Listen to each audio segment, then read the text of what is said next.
আমার বিধবা মায়ের সাথে তার চাচাতো ভাই যেভাবে কাজ করল, গল্পটি শুনলে আপনাদের মেশিন দিয়ে পানি চলে আসবে। আমার নাম প্রদীপ। আমার বয়স ৩৮ বছর। আমি বিবাহিত এবং মধ্যপ্রদেশের একটি ছোট শহরে থাকি। আমার পরিবারে আমার স্বামী, যার বয়স ৪৭ বছর, আমার ১৪ বছরের ছেলে এবং ১৭ বছরের মেয়ে রয়েছে। আমার স্বামী একটি চাকরিজীবী মানুষ, কিন্তু গত ৮ বছর ধরে তিনি হাঁপানিতে ভুগছেন। এই কারণে সামান্য শারীরিক পরিশ্রম করলেই তার শ্বাসকষ্ট শুরু হয়। আমি যেমন মানুষ বলে এখনও বেশ আকর্ষণীয় দেখতে। আমার বন্ধু এবং আত্মীয়রা প্রায়ই আমাকে জয়া প্রদার সাথে তুলনা করে এবং আমি এই প্রশংসায় একটু গর্বিত বোধ করি। সেই দিনের কথা যখন আমি আমার মায়ের বাড়িতে আমার চাচার মেয়ের বিয়েতে বাচ্চাদের নিয়ে গিয়েছিলাম। আমার মায়ের বাড়ি সবসময় আমার প্রিয় ছিল। বিয়ের প্রস্তুতিতে বাড়িতে প্রচুর হোল ছিল, অতিথিদের ভিড় ছিল এবং বাড়ির প্রতিটি কোণ গুণজড়িত ছিল। বিয়ের একদিন আগে আমার গোসল করার জন্য বাথরুমের প্রয়োজন ছিল, কিন্তু নিচে সব বাথরুম ভরা ছিল।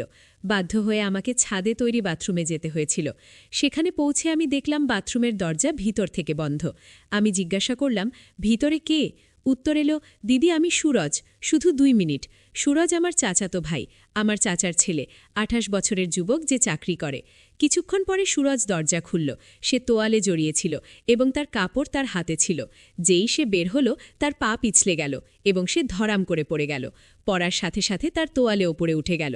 আমি এক মুহূর্তের জন্য এমন কিছু দেখে ফেললাম যা আমার মাথায় আটকে গেল। আমি দ্রুত গোসল করার জন্য বাথরুমে ঢুকে গেলাম, কিন্তু আমার মন অস্থির ছিল। গোসল করে বের হয়ে আমি সুরজকে নিচে দেখলাম। সে সম্পূর্ণ স্বাভাবিক আচরণ করছিল, যেন কিছুই হয়নি, কিন্তু আমার মনে কিছু বদলে গিয়েছিল। আমি বারবার সুরজের কাছে যাওয়ার চেষ্টা করতে লাগলাম।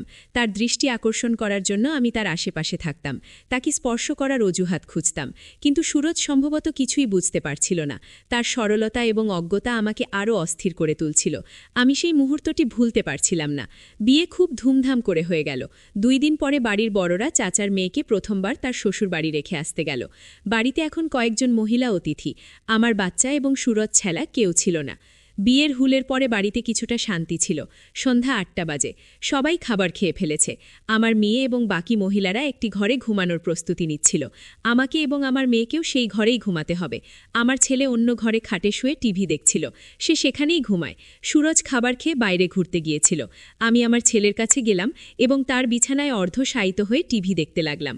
রাত ৯টায় সুরজ ফিরে এলো। আমাকে দেখে সে হাসল এবং বলল, কি দেখছো দিদি? আমি বললাম, গল্পঘর। ঘরে আয়, তুইও দেখে নে। সে বলল, ঠিক আছে দিদি, আমি এখনই আসছি, এবং তার কাপড় বদলাতে কার ঘরে চলে গেল। কিছুক্ষণ পরে সে ফিরে এলো এবং আমার ছেলের পাশে শুয়ে টিভি দেখতে লাগল। আমার হৃদয়ের গতি বেড়ে গেল। সুরজের কাছে থাকায় আমার মনে একটি অদ্ভুত অস্থিরতা শুরু হয়েছিল। রাত 10টা বাজে।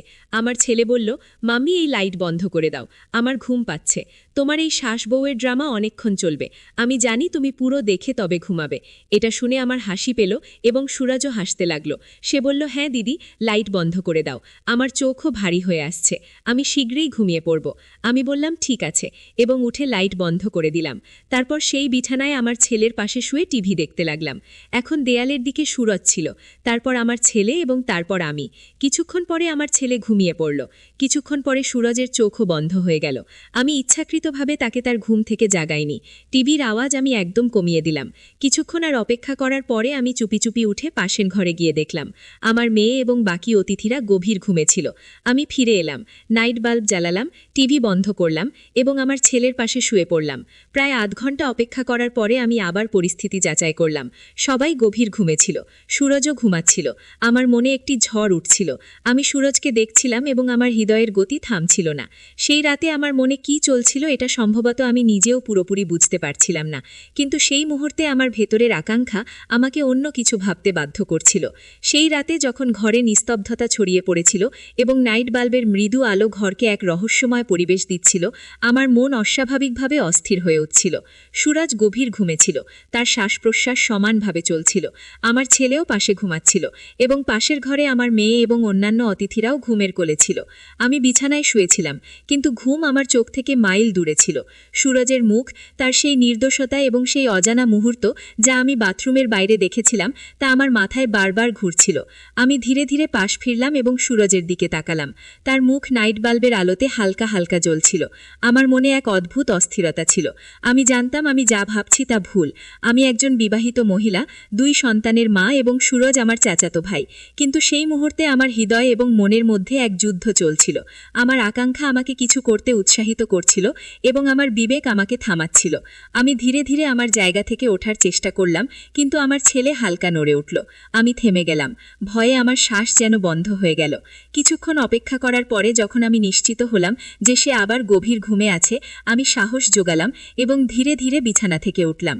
আমার পা কাঁপছিল, কিন্তু আমি নিজেকে সামলে নিলাম এবং সুরজের কাছে গেলাম। সে তখনও গভীর ঘুমে ছিল। আমি আরেকবার চারদিকে তাকালাম, এটা নিশ্চিত করতে যে কেউ জেগে আছে কিনা। সবকিছু শান্ত ছিল। আমি সুরজের পাশে বসে পড়লাম।